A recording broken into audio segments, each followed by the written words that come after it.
சிந்து பைரவி சீரியலில் அடுத்து வர எபிசோடில் என்ன மாதிரியான ட்விஸ்ட் எல்லாம் இருக்க போகுதுங்கிறத இந்த வீடியோவில் பார்க்கலாம். அன்னபூரணி வந்து ரொம்பவே சந்தோஷப்படுறாங்க. ஆறுமுகத்தை வந்து நம்ம பைரவி ரிலீஸ் பண்ணி கூட்டிகிட்டு வந்ததை நினைச்சேன். உனக்கு எப்படி நன்றி சொல்கிறதுனே தெரியல. என் வீட்டோட குலசாமிமா நீ நல்லா சொல்லிட்டு பேசிட்டு இருக்காங்க. ஆறுமுகத்தை இந்த நிலைமைக்கு ஆளாக்குனது இந்த வீட்டில் இருக்கவங்க ஒருத்தர் தான் அத்துன்னு சொல்லிட்டு பைரவி சொல்கிறாங்க. என்னமா சொல்கிற? சேச்சே, அப்படியெல்லாம் யாரும் இருக்க மாட்டாங்க. இல்லாத உங்களுக்கு ஆதாரத்தை நான் காட்டுறேன்னு சொல்லிட்டு வீடியோவை காட்டுறாங்க.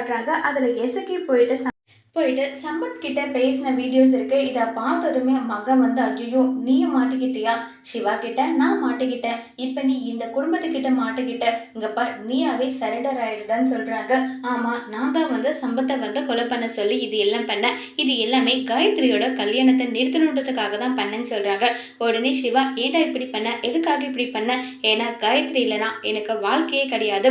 அவளை உயிருக்கு உயிராக காதலிக்கிறேன். ஆனா அவ ஸ்டேட்டஸ் என்ன, என் ஸ்டேட்டஸ் என்னன்னு சொல்லிட்டு என் மனசை கல்லாக்கிக்கிட்டு தான் இந்த கல்யாணம் நடக்கிறது எல்லாமே முன்ன நின்று வேடிக்கை பார்த்துட்டு இருந்தேன். ஆனா இதுக்கு மேலேயே என்னால பொறுத்துக்க முடியாது. உங்களை பெரிய மனுஷ பண்ணி கேட்கிறேன், தயவு செஞ்சு எனக்கும் காயத்ரிக்கும் கல்யாணம் பண்ணி வைங்க, அவளை மகாராணி மாதிரி நான் பார்த்துப்பேன்னு சொல்லிட்டு இருக்காங்க. உடனே ரொம்ப கோபப்படுறாங்க சிவா. அவ எப்படிப்பட்ட படிச்ச பொண்ணுன்றது எல்லாமே உனக்கு தெரியும், தெரிஞ்சு நீ இப்படி பண்றீ, அது தப்பு இல்லையா? அப்படின்னா நீயும் ஸ்டேட்டஸ் பார்க்கறதானே சிவான்னு சொல்லிட்டு ரொம்பவே வருத்தப்படுற மாதிரி அழுகிற மாதிரி எல்லாம் எசக்கி நடிச்சிட்டு இருக்காங்க. எசக்கியோட நடிப்பை அன்னபூரணி நம்பி காயத்ரிக்கும் எசக்கிக்கும் கல்யாணம் பண்ணி வைப்பாங்களா இல்லையாங்கிறத வரப்போற எபிசோட்ல வெயிட் பண்ணி பார்க்கலாம். தேங்க்யூ.